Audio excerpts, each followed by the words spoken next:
Thank you, thank you. Good morning, everyone. I failed at crypto, but I love Web3. So let me tell you my story. What's someone like me doing in Web3? Looking for the clicker? Down here. Okay, so my story starts actually in... Is that too loud? It sounds very echoey up here. Can you put the volume down? It's me? Okay. How's this? Is that better? Okay, so in 2010, my son came and said, "Hey, Mum, they've invented this new digital currency. It's called Bitcoin. You should buy some." And I went, and I didn't do anything. In 2016, he came back and he said, "Mum, did you buy Bitcoin when I told you?" And I went, "No." And he said, I think by that point it was probably $2,000 or something. And he's going, "Now, Mum, you listen to me. Bitcoin is built on blockchain, and you need to learn about blockchain. It's going to change everything." So honestly, I still didn't buy Bitcoin, but I fell in love with blockchain because once I was learning about it and I could think about financial inclusion, identity, agricultural supply chains, fake medicines, and so many promises of this technology that I couldn't help myself but actually leave what I was doing to start to follow blockchain, and then CryptoKitties, the first NFTs, and then the DeFi explosion, and then Web3, and now we're all on the way, hopefully, to the open metaverse, but let's see. So let me take you through some of this and some of my thinking. So you might have got this yesterday, and I don't want to spend too much time on it, but I just want to make sure that people understand that the open metaverse is not the metaverse and is not a whole lot of other metaverses that you'll be hearing about. So we're really talking about the next generation of internet, the internet of value, where people are going to be able to exchange value in a peer-to-peer manner and create token economies around that. There are several different kinds of groups of people who are working on metaverses, but the open metaverse is going to have NFTs, and that's not drunken monkeys or CryptoKitties. These are essentially digital certificates that uphold some form of value that belongs to the owner. Decentralized finance, decentralized governance, and self-sovereign identity, which means you can permission people to have access to whatever aspects of your data or your life that you want them to have. So the open metaverse brings together all of these affordances of blockchain, AI, AR, VR, and gamification, creating this immersive digital ecosystem that's going to be so exciting for our future. But it's also going to be of value, and this is Citi's estimate, 13 trillion by 2030. So the way that I characterise it, and everyone's different, is we talk about the big techs, the Apple, Meta, Facebook, Google. They're all creating immersive experiences, but they're going to use the same business model as they use now. They're going to take your data, they're going to use it, and they're going to charge you to come into their immersive worlds. And lots of people are going to do it, let's face it. You're already on Facebook, 3 billion people are on Facebook, they get an offer of a fun place to go, they're going to go there. They're not philosophically wedded to Web3 metaverse.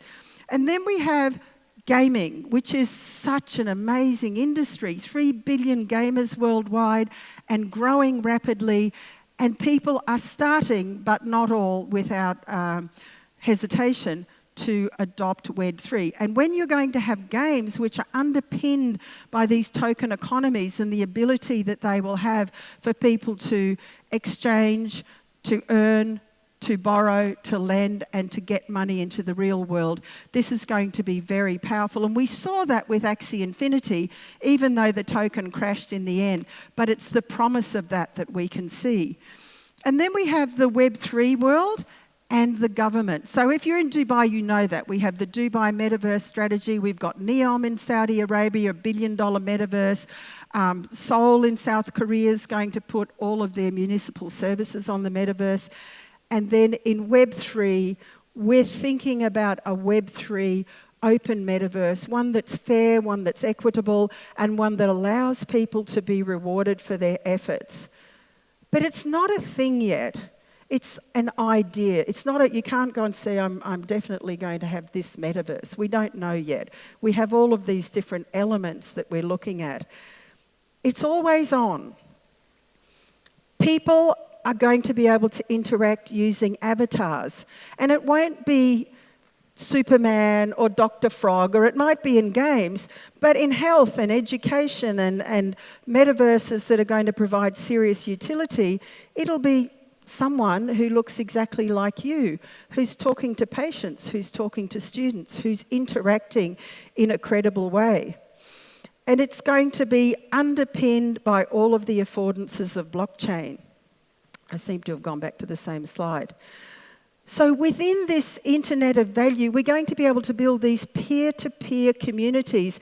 And I think it's that potential for people from all around the world, wherever they come from, whether they come from emerging economies or whether they come from the West, to all be able to participate in this open economic system, to be able to contribute value and to be able to earn value.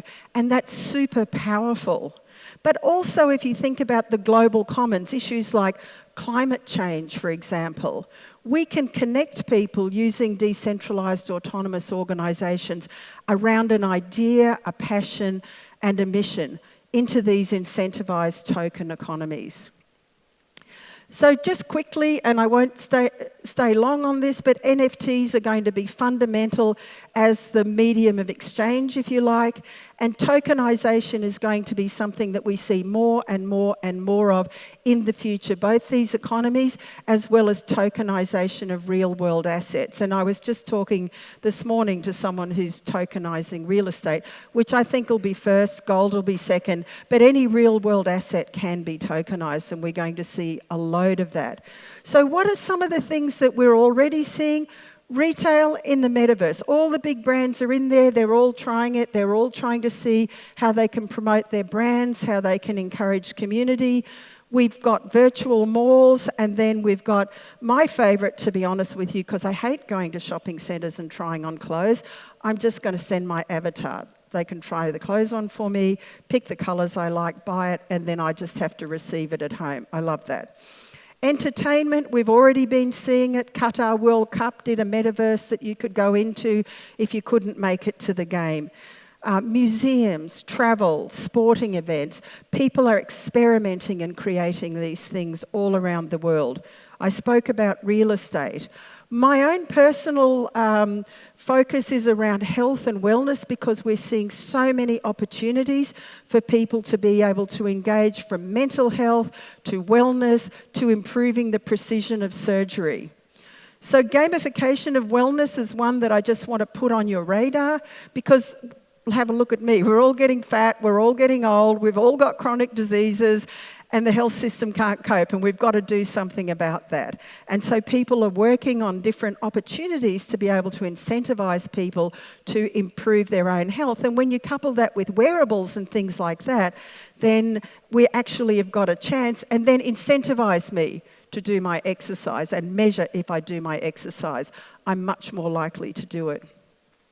Monetization of data, whatever kind of data you have is going to be of value. I was just in London 2 days ago, and there was a company that was connecting buyers with brands and then rewarding the people for handing over certain proportions of their data. So we're already seeing the monetization of data. We are already seeing the monetization of health data that has value. Personally, I think the other area that's going to be enormously powerful in the world and going to disrupt traditional education is metaverse education. Because you don't need walls, you just need an internet connection. And I think that this is going to open up education, but where I think it's going to be most important is in new skills.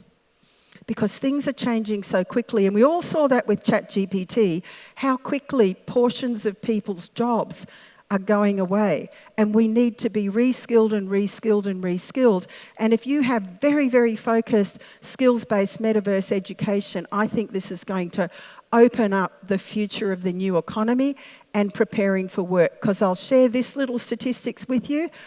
60% of the new jobs won't require a university education. So beware if you've got children and you're sending them to university to study medicine, law, accounting. Most of these careers are going to be profoundly changed. So look at where the new jobs are. And this whole notion about the community and the platform rather than the product and the consumer, because this is going to transform the way that people actually interact with their customers, and the customers can contribute to the further development of the product. We're seeing that in gaming, we're going to see that in other industries. And remember, who are your clients of the future?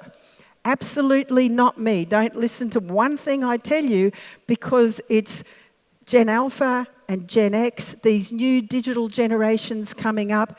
They've grown up in front of screens. They've grown up in immersive environments. They've grown up interacting with each other digitally, and they're going to want different things. They're going to want to receive it differently. They're going to have different expectations for companies, and they're going to demand it, and they are your future customers. So we can all think about building our own economy, creating this digital community, these networks that are forming around an idea or around an economy. This is entirely possible, and it's exciting to see what people are doing. So what I want to leave you with is this thought. Maybe half the room understand this, half the world do not understand it. Governments, professors of university, heads of corporations, legacy system people don't understand how the future is so profoundly going to be changing. So we need to inspire, to educate and empower people to understand the power of the open metaverse and Web3 and what it can do, and how building it is going to give us the opportunity to improve people's lives all around the world. So how do we prepare for the future? How do we unlearn, especially people who are over 40? Almost everything you learnt isn't relevant anymore. The future is not going to be centralised. The future is not going to be product to consumer. It's going to be networks, it's going to be platforms, it's going to be data-driven.